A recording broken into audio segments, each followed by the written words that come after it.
Lucas capítulo 22, versículo 31 ao 38, depois a gente vai do 54 ao 62.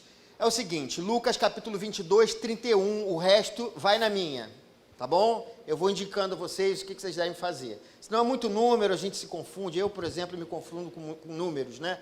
Então, Lucas capítulo 21, vocês viram? Lucas capítulo 22, versículo 31. Abram suas Bíblias para que a gente possa fazer a leitura da palavra do Senhor. Esse texto que eu vou ler hoje faz parte da leitura bíblica devocional da minha igreja.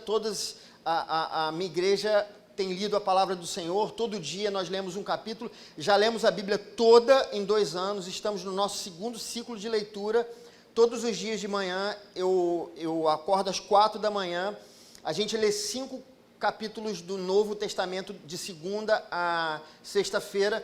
Todos os dias eu acordo, antes de todos os irmãos, eu preparo um comentário, uma explicação daquele capítulo, e os irmãos vão lendo e vão tendo uma ideia, porque muitas vezes é difícil a gente ler a Bíblia, porque a gente não sabe exatamente, né, como a gente interpreta. Então, eu faço isso para os nossos irmãos, e naquela semana, de segunda a sexta-feira, eu escolho um capítulo da nossa leitura devocional e eu prego sobre esse capítulo. Nós estamos também no segundo ciclo de pregação da palavra de Deus, de Gênesis a Apocalipse, todos em cada 2 anos. Então, essa faz parte da nossa leitura bíblica devocional, também só uma curiosidade enquanto você abrir a sua Bíblia. Muito bem. A palavra do Senhor nos diz o seguinte: Simão, Simão, Satanás pediu vocês para peneirá-los como trigo, mas eu orei por você para que a sua fé não desfaleça. E quando você se converter, fortaleça os seus irmãos. Mas ele respondeu: estou pronto para ir contigo para a prisão e para a morte. Respondeu Jesus: eu lhes digo, Pedro, que antes que o galo cante hoje 3 vezes, você negará que me conhece. Então Jesus lhes perguntou: quando eu os enviei sem bolsa, saco de viagem ou sandálias, faltou-lhes alguma coisa? Nada, responderam eles. Ele lhes disse: mas agora, se vocês têm bolsa, levem-na e também o saco de viagem. E se não tem espada, vendam a sua capa e comprem uma. Está escrito: e ele foi contado com os transgressores, e eu lhes digo que isso precisa cumprir-se em mim. Sim, o que está escrito a meu respeito está para se cumprir. Os discípulos disseram: vê, Senhor, aqui estão 2 espadas. É o suficiente, respondeu ele. Versículo 54. Então, prendendo-o, levaram-no para a casa do sumo sacerdote. Pedro o seguia à distância, mas quando acenderam fogo no meio do pátio e se sentaram ao redor dele, Pedro sentou-se com eles. Uma criada o viu sentado ali à luz do fogo, olhou fixamente para ele e disse: este homem estava com ele. Mas ele negou: mulher, não o conheço. Pouco depois um homem o viu e disse: você também é um deles. Homem, não sou, respondeu Pedro. Cerca de 1 hora mais tarde, outro afirmou: certamente este homem estava com ele, pois é galileu. Pedro respondeu: homem, não sei do que você está falando. Falava ele ainda quando o galo cantou. O Senhor voltou-se e olhou diretamente para Pedro. Então Pedro se lembrou da palavra que o Senhor lhe tinha dito: antes que o galo cante, hoje você me negará 3 vezes. Saindo dali, chorou amargamente. Amém. Vamos orar. Pai amado, nessa noite eu peço a Ti que o Teu Espírito Santo esteja entre nós. Eu tenho uma plena convicção que eu, Silas, não tenho nada para que possa ser acrescentado na vida de ninguém aqui.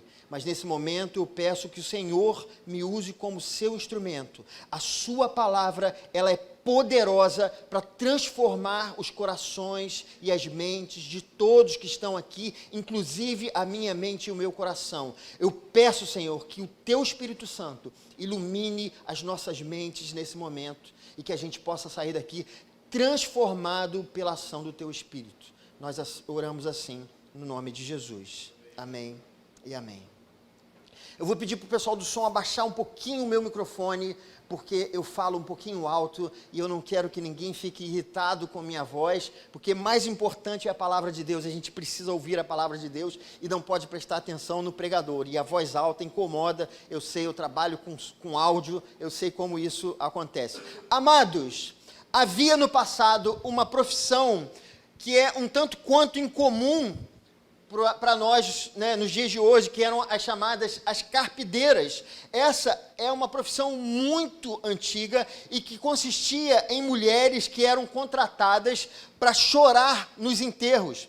Pode parecer estranho, mas elas eram profissionais do choro. Elas iam aos funerais e lá elas começavam a se lamentar pela morte daquela pessoa, que muitas vezes elas não sabiam nem quem era. Então elas enfatizavam as qualidades daquela pessoa e gritavam e se desesperavam e choravam e rasgavam as suas vestes e arrancavam os cabelos para lamentar a morte daquela pessoa. Quanto mais rica a família, mais carpideiras eles poderiam contratar e maior era o escândalo que elas promoviam. Na antiguidade, ter muita gente no enterro era sinônimo de um status elevado. Queridos, geralmente o choro está ligado a uma grande emoção, ou alegria ou tristeza. E para nós, o choro das carpideiras profissionais seria chamado de algo que nós conhecemos, um ditado que nós conhecemos, que é lágrimas de crocodilo, né? Lágrimas desprovidas de sentimento. O choro é um fenômeno tipicamente humano. Animais, eles vertem lágrimas, mas o choro de nós humanos é mais do que mera função biológica. Chorar é mais do que lavar os olhos. Chorar é, na verdade, muitas vezes, lavar a alma.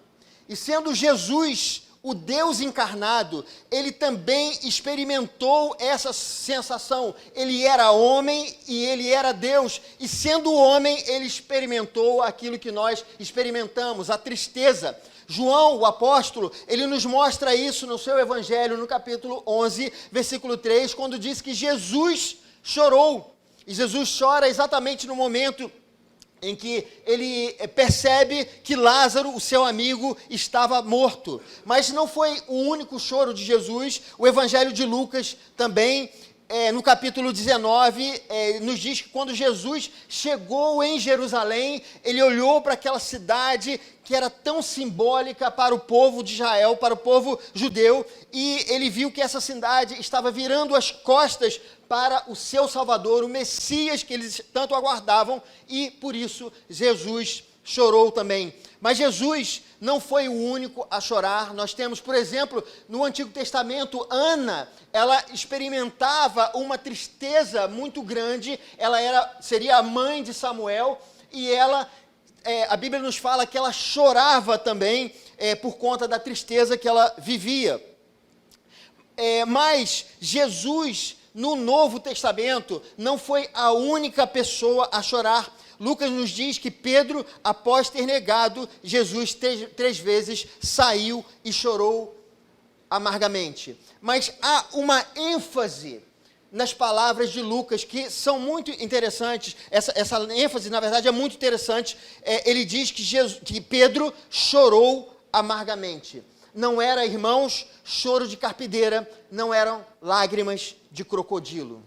E ao descrever enfaticamente a tristeza de Pedro, nós podemos, à luz desse evangelho, extrair algumas coisas importantes. E o choro de Pedro, irmãos, ele nos indica algo bem interessante. Se observarmos ali a cena, nós vamos perceber que o choro dele nos indica que entrar no reino de Deus exige humildade. É importante frisar que Jesus, no seu ministério, ele começava a implantação do do reino de Deus aqui na terra.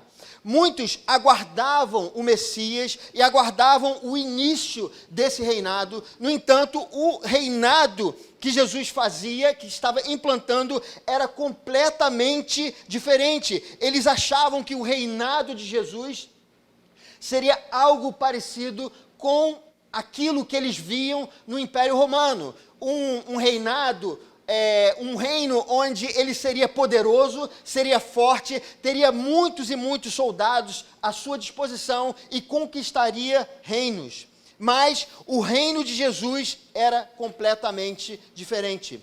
Pedro conheceu esse reino ao testemunhar os ensinos, as parábolas e os milagres que Jesus efetuou. Tanto foi testemunha, também foi testemunha das denúncias de Jesus contra os fariseus.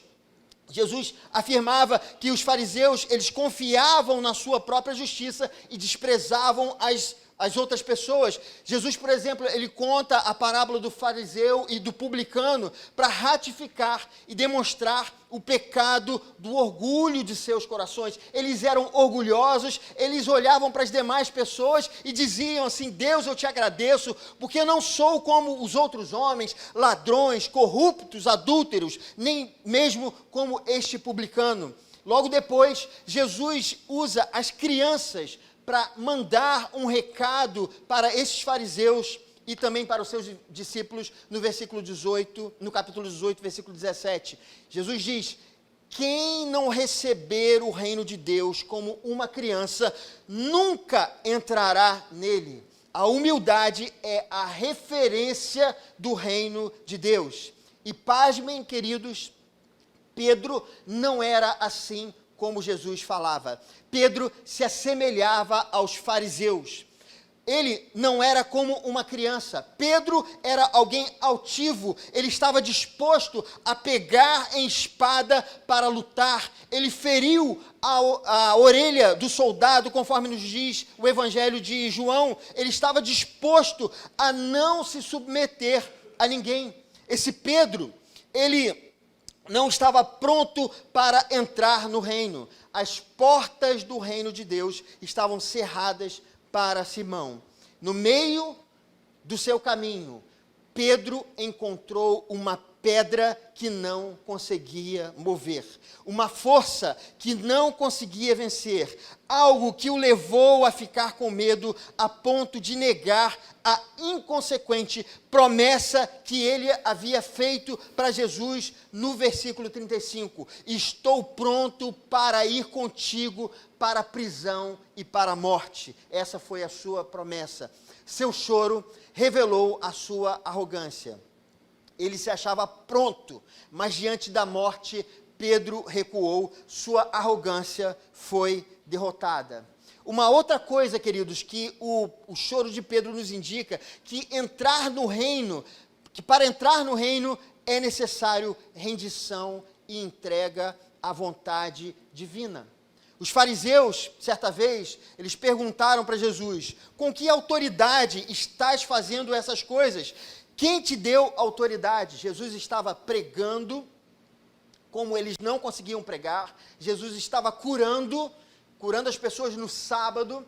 Jesus estava ressuscitando mortos. Jesus estava fazendo tudo aquilo, expulsando o demônio. Tudo aquilo que eles não conseguiam fazer, Jesus estava fazendo. E eles estavam, na verdade, querendo saber com qual autoridade que Jesus estava fazendo, apesar de ser clara que a autoridade vinha de Deus. Os milagres para os fariseus não eram suficientes. Eles pediam mais sinais, afirmavam que Jesus expulsava os demônios pelo poder dos demônios, não se submetiam a Deus, mesmo contra todas as evidências. Eles não queriam crer. Mas a verdade é que não eram apenas os fariseus que tinham um coração rebelde. Pedro também tinha um coração insubmisso. Jesus nos diz no versículo 35 a 38, quando eu os enviei sem bolsa, saco de viagem ou sandálias, faltou-lhes alguma coisa? Nada, responderam eles. Ele lhes disse, Mas agora, se vocês têm bolsa, levem-na também o saco de viagem, e se não tem espada, vendam a sua capa e comprem uma. Está escrito, ele foi contado entre os transgressores, e eu lhes digo que isso precisa cumprir-se em mim. Aqui, Jesus, queridos, está se referindo ao momento em que ele enviou os 12 para pregar o evangelho, aqueles que se tornariam os apóstolos, e eles foram e pregaram o reino de Deus e começaram a efetuar milagres, assim como Jesus também fazia, e eles ficaram atônitos com aquilo. Eles falaram, Jesus, através do seu nome, as pessoas têm sido curadas, os demônios estão sendo expulsos. O que Jesus, queridos, está dizendo aqui, nesse versículo que nós lemos, é que o milagre que eles experimentaram e que ficaram tão impressionados quando eles foram enviados, não ocorrerá nesse momento em que Jesus será preso. Não vai funcionar. Deus tem outros planos e não adianta forçar a barra. No entanto, Pedro não concorda com Jesus. Ele vai usar a espada para livrar Jesus da morte. No entanto, ele viu que a sua espada não tinha poder algum para desafiar a vontade divina. O texto nos diz que depois que Jesus foi preso, Pedro o seguia à distância. Já pararam para perceber isso? Todos os outros discípulos abandonaram Jesus, foram embora, mas Pedro o seguia à distância. Talvez, queridos, porque ainda tentasse reverter aquela situação. Talvez ele estivesse elaborando um plano de ação para libertar Jesus. Mas o certo é que ele tentava manter a sua palavra. No entanto, Jesus disse claramente aos discípulos, é da vontade de Deus que isso seja assim. O seu amargo lamento é de alguém que foi vencido e agora percebe que há uma realidade que ele não consegue mudar. A sua arrogância foi derrotada. E ainda, queridos, o choro de Pedro nos indica que para entrar no reino é necessário arrependimento. Os fariseus, eles não se achavam pecadores, não viam a necessidade de se arrependerem. Eles viam Jesus comendo com os pecadores e publicanos e achavam um absurdo.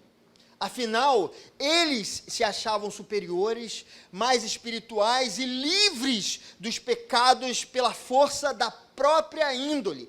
Eles eram bons, eles mereciam o reino de Deus. Mas Jesus já havia alertado sobre o pecado de seus corações. Jesus havia comparado eles a sepulturas invisíveis ou sepulcros caiados. Jesus, queridos, ele profere 3 parábolas no capítulo 15, que demonstra a necessidade para os fariseus do arrependimento. A parábola da ovelha perdida, da moeda perdida e do filho pródigo. E a ênfase de Jesus nessas 3 parábolas é o arrependimento. Jesus dizia que para Deus não importa o que a pessoa fez ou faz, mas a sua contrição e o seu arrependimento. E Pedro, mesmo depois de ter cortado a orelha do soldado e ser repreendido por Jesus, ele não desistiu. Ele se sentia inquebrável. Não havia possibilidade de arrependimento, pois o seu coração estava endurecido. Ele se sentia superior aos demais apóstolos e melhor do que os fariseus, do que os saduceus, do que os sacerdotes e melhor do que os romanos. Ele precisava conhecer a derrota para conhecer o arrependimento. O choro amargo de Pedro é o choro amargo de quem foi derrotado. Queridos, eu gostaria de fazer algumas aplicações importantes nessa palavra de hoje. Jesus faz uma afirmação no verso 13 e 14, que às vezes ela pode parecer um pouco estranha para nós. Ele diz, Simão, Simão, Satanás pediu vocês para peneirá-los como trigo, mas eu orei por você para que a sua fé não desfaleça. quando você se converter, fortaleça os seus irmãos. O que Lucas está dizendo é que Pedro andava com Jesus e testemunhou as curas, os prodígios, a ressurreição de mortos. Pedro, diferente dos fariseus, reconhecia que Jesus era o Messias, o escolhido de Deus, mas ainda lhe faltava algo, uma mudança precisava acontecer dentro do seu coração, faltava a conversão. E é aqui, queridos, que o choro amargo de Pedro tem algo a nos ensinar nessa noite. Em primeiro lugar, os verdadeiros convertidos precisam ter o coração humilde. Queridos, Pedro estava pronto a desembainhar a sua espada. Ele acreditava em si, na sua força, ele era altivo. No entanto, ele se deparou com um poder muito maior do que o seu. O poder do império, o poder dos religiosos judeus, da multidão que estava disposta a apedrejar qualquer um que entrasse no seu caminho. O medo da morte foi maior do que a arrogância do seu coração. Muitas vezes, queridos, nós vivemos como se não dependêssemos de ninguém. Nosso coração, às vezes, é tomado por uma altivez. Somos soberbos no modo como conduzimos as nossas vidas. Somos arrogantes no trato com as pessoas. Sempre achamos que não dependemos de ninguém. Mas não há como entrar no reino de Deus sem humildade nos nossos corações. Quem não receber o reino de Deus como uma criança, nunca entrará nele. No reino de Deus não há lugar para orgulhosos. Precisamos pedir sinceramente a Deus para nos mostrar se escondemos o orgulho dentro dos nossos corações. Como temos vivido a nossa vida? Temos nos submetido às pessoas que o Senhor colocou ao nosso lado? Seu próximo é quem está próximo de você de fato, seu cônjuge, seu filho, seu colega de trabalho, seu vizinho. Deus nos chamou para amar as pessoas que estão à nossa volta, independente de quem sejam elas. Temos buscado a mansidão, a paz nos nossos relacionamentos, ou estamos numa eterna e constante batalha contra aqueles que estão ao nosso redor? Qual foi a última vez que você pediu perdão a alguém, ou decidiu perdoar alguém? Qual foi a última vez que você reconheceu que alguém é importante para você e reconheceu que foi Deus que colocou essa pessoa em sua vida? Quem não receber o reino de Deus como criança, nunca entrará nele. Segundo lugar, queridos, os verdadeiros convertidos são aqueles que se entregam a Deus e à sua vontade. Pedro, ele reconhecia que Jesus era o Filho de Deus desde cedo. Lucas, no capítulo 5, falando sobre a pesca maravilhosa, ele diz que Pedro, quando ele faz aquela pesca de muitos e muitos peixes, ouvindo o conselho de Jesus, ele sendo um especialista na pesca, viu que aquilo só poderia ser um milagre, ele se lança aos pés de Jesus e diz: Senhor, afasta-te de mim, porque eu sou pecador. Ele reconheceu desde cedo a divindade de Jesus, mas mesmo assim não queria aceitar a morte de Jesus, mesmo quando Jesus disse que era inevitável. Todas as vezes que Jesus falou que seu fim era a cruz, ele não aceitava, ele não entendia, ele não queria ouvir. Amados, muitas vezes nós andamos com Deus, experimentamos as suas bênçãos, partilhamos da comunhão da igreja e das bênçãos da aliança. No entanto, não queremos nos submeter a Deus e à sua vontade. Muitas vezes nós sabemos o que a Bíblia nos fala sobre o amor ao próximo, sobre o domínio próprio, sobre a maneira como devemos tratar os nossos familiares, sobre a santidade na sexualidade, mas muitas vezes nós nos negamos a fazer o que a Bíblia nos ensina. E quando as consequências das sucessivas escolhas erradas, da desobediência à palavra, da desobediência da vontade de Deus, começam a surgir na nossa vida, no nosso trabalho, na nossa família, na nossa saúde, aí começamos a ficar desanimados e tristes. E nos perguntamos, por que Deus está permitindo que eu passe por essa tribulação? E é aqui, queridos, que nós precisamos parar de reclamar e reagir, e precisamos nos perguntar, o que Deus está querendo de mim? Queridos, eu soube de uma história antiga, de uma determinada pessoa que era casada, ele tinha filhos, era líder na igreja, e ele acabou cometendo um crime de cunho sexual. O crime, ele foi descoberto, essa pessoa ela foi julgada e foi presa. E era difícil acreditar que isso estava ocorrendo com aquela pessoa, por quem ela era.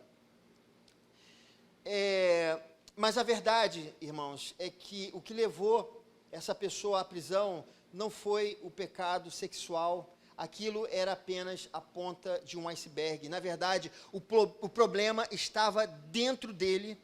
Ele tinha um coração duro que não se deixava tratar, ele não se submetia a Deus e a sua palavra, não se submetia aos seus líderes, não se submetia à comunhão da igreja, não tinha temor em seu coração, ele guardava esse pecado dentro de si e dizia, ninguém tem nada a ver com a minha vida.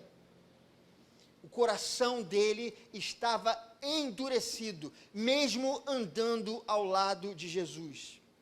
Mas depois dessa experiência traumática, ele se tornou uma pessoa completamente diferente e a sua relação com Deus, com a família e com a igreja mudou completamente. Aquele que tem os meus mandamentos e os guarda, este é o que me ama. Aquele que tem os mandamentos do Senhor e os guarda e os pratica, esse sim anda ao lado de Jesus, conhece Jesus e vive o Evangelho de Jesus Cristo. Não basta conhecer as Escrituras, é necessário humildemente aplicá-las à vida, é necessário a submissão à palavra de Deus. Em terceiro e último lugar, queridos, os verdadeiros convertidos entendem a importância do arrependimento. O choro de Pedro é o choro do derrotado. Mas foi essa derrota que fez de Pedro um dos maiores apóstolos de Jesus Cristo. Esse mesmo Pedro que teve a sua altivez, arrogância e insubmissão derrotados na paixão de Cristo, é o mesmo que enfrenta a morte para anunciar a ressurreição de Jesus depois do Pentecostes. O arrependimento foi a maneira que Deus nos deu para que os nossos pecados fossem purificados e expurgados de nossas vidas.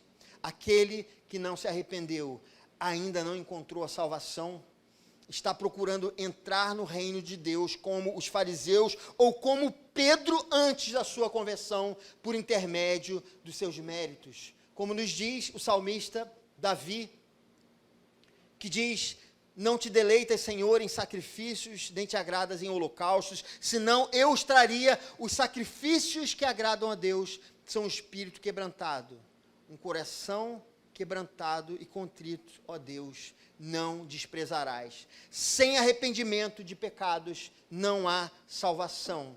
Mesmo se você for crente desde os seus 9 anos de idade, mesmo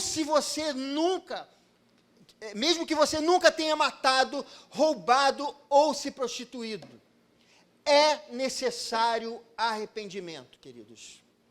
E aqui, irmãos, eu concluo essa dura mensagem. Judas, assim como Pedro, andou com Jesus e testemunhou os prodígios e os milagres. Dizem os estudiosos que talvez o objetivo de Judas ao entregar Jesus é que quem sabe, né, Jesus ali não começaria uma revolução. Talvez ele levantasse as mãos e os soldados que estavam para prendê-los cairiam no chão e tal, e Jesus ia e tomava o Império Romano e de repente começava a reinar, né, sobre toda a humanidade. Mas Jesus fez completamente diferente do que eles achavam. Ele se entregou à morte. Judas, assim como Pedro, também errou. No entanto, enquanto Pedro foi tomado pelo arrependimento e foi salvo, Judas foi tomado pelo remorso e se perdeu. Todos os dias nós precisamos nos perguntar: Senhor, qual é a área da minha vida que eu preciso me arrepender? Onde tenho falhado contigo? Onde tenho sido arrogante, soberbo ou altivo? Como diz o salmista: sonda-me, ó Deus, conhece o meu coração, prova-me e conhece as minhas inquietações. Vê se em minha conduta há algo que te ofende e dirige-me pelo caminho eterno. A mensagem do Evangelho é o Deus Criador do universo que se torna humilde em nosso favor, se tornando homem e morrendo na cruz. Ele é a nossa referência. Ele deseja que o imitemos. Essa é a única maneira de alcançarmos o seu reino. Bem-aventurados os que choram, pois serão consolados. Essa é a promessa para todos os que, arrependidos, choram pelos seus pecados. Feche os seus olhos nesse momento. Pai amado, muitas vezes, Senhor, nós vivemos a nossa vida e achamos que está tudo bem, está tudo correto. Nós simplesmente ignoramos aquilo que a Tua palavra nos fala, que nós nascemos mortos em nossos delitos e pecados, que todos pecaram e destituídos estão da glória de Deus. Senhor, por favor, tenha misericórdia de nós e mostra-nos onde nós devemos ser transformados. Não permita, Senhor, que a gente seja arrogante durante toda a nossa vida, altivo, de achar que nós não precisamos a mudança ou a transformação. Livra-nos de ser como os fariseus, que olhavam para si, olhavam o exterior, aquilo que eles praticavam e diziam: nós seremos aceitos. Deus tem que nos aceitar, porque nós somos bons, nós não somos como os pecadores. Livra-nos disso, Senhor, porque nós sabemos que há muita impureza dentro de nós, que precisa ser mudada. Tem misericórdia de nós, porque nós vamos pecar muitas e muitas vezes enquanto estivermos aqui, mas nós não queremos ficar conformados com o pecado, Senhor. Tem misericórdia de nós. Nós te pedimos, dá-nos um coração humilde como o coração de criança, para que nós sejamos aceitos no reino de Deus. Precisamos de Ti, precisamos do Teu Espírito Santo em nossas vidas. Nós oramos assim, em nome de Jesus. Amém e amém.